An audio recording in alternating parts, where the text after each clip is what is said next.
Everyone, আসসালামু আলাইকুম। সবাই তোমরা কেমন আছো? নিশ্চয়ই ভালো। আজ আমি রান্না করছি লাউ শাক দিয়ে শুটকি মাছ। এই তো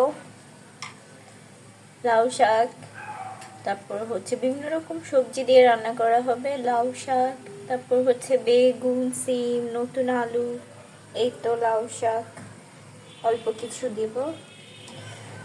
এগুলো দিয়ে রান্না করব শুটকি মাছ। এই তো শুটকিগুলা অলরেডি আমি কষিয়ে ফেলেছি। জাস্ট এখানে হলুদ গুঁড়ো, মরিচ গুঁড়ো, তারপর বেশি করে রসুন পেস্ট আর হচ্ছে শুটকি মাছগুলো এই যে দিয়ে দেওয়া হয়েছে। কষানো হচ্ছে, কষানো অলমোস্ট ডান। এখন সবজিগুলো দিয়ে দিব, মাছগুলো তুলে।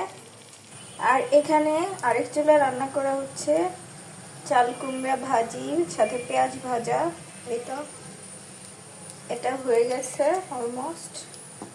এখন নামিয়ে ফেলবো চুলা থেকে। তো হয়ে গেছে, অল্প করে করেছি। আচ্ছা ঠিক। এই তো যেহেতু এখন আমি শুটকি মাছগুলো তুলে নিয়ে দেন সবজিগুলো দিয়ে দিয়েছি। শুধু শাক আর বেগুন বাদে, যেহেতু শাক আর বেগুন নরম সবজি, সে কারণে এগুলো বাদে অন্যান্য সবজিগুলো দিয়ে দেওয়া হয়েছে, যেগুলো একটু শক্ত টাইপের, যেমন সিম, আলু এগুলো। আর শাকটা পরে দিলে শাকে সবুজ সবুজ কালারটা থাকবে, এর জন্য পরে দেওয়া হবে। আর বেগুন যেহেতু অনেক নরম, সে কারণে বেগুনটা আমি পরে দিয়ে দেবো। এত মূলা দিয়েছি, ছোট ছোট মূলা, ওগুলো দেওয়া হয়েছে। তো এরপর আমি ভালো করে নেড়ে চেড়ে কষিয়ে নেব, তারপর ঝোলের পানি দিয়ে দেব। এই যে খুবই ইয়ামি।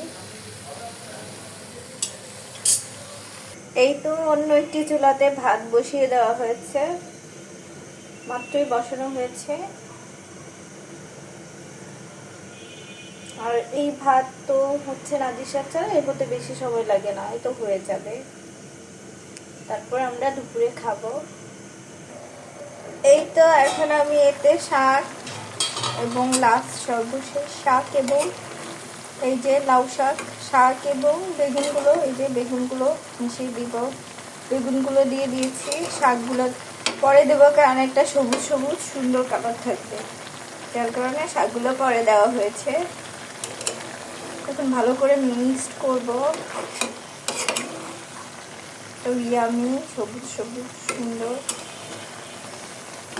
অনেকে আছে শুটকি মাছ ভুনা খায়, আলু দিয়ে খায়, যার যেমন ইচ্ছা, কিন্তু আমার কাছে এই তরকারিটা হচ্ছে শুটকি মাছের বেস্ট লাগে।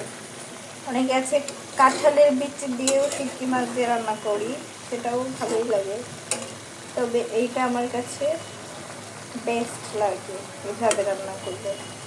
কষিয়ে কষিয়ে ভালো করে এভাবে রান্না করলে অনেক টেস্টি হয়। এই তো এখন আমি কিছুক্ষণ কষানোর পর ঝোলের পানি দিয়ে দেব।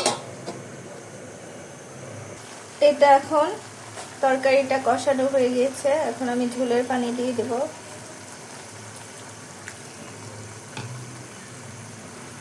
তারপর পানিটা শুকিয়ে গেলে নামিয়ে নেব। এই তো আমার শুটকি মাছের তরকারিটি হয়ে গেছে। এখন আমি একটা বাটিতে এটা নামিয়ে ফেলবো। আশা করি আমার ভিডিওটি আপনাদের ভালো লেগেছে। আর যদি ভালো লেগে থাকে অবশ্যই লাইক, কমেন্টস এবং শেয়ার করবেন। আজ এ পর্যন্তই, ততক্ষণ পর্যন্ত ভালো থাকবেন, নেক্সট ভিডিও দেওয়া পর্যন্ত। ওকে, আল্লাহ তাআলা সবাইকে ভালো রাখুন, সুস্থ রাখুন। ওকে, বাই বাই, টেক কেয়ার।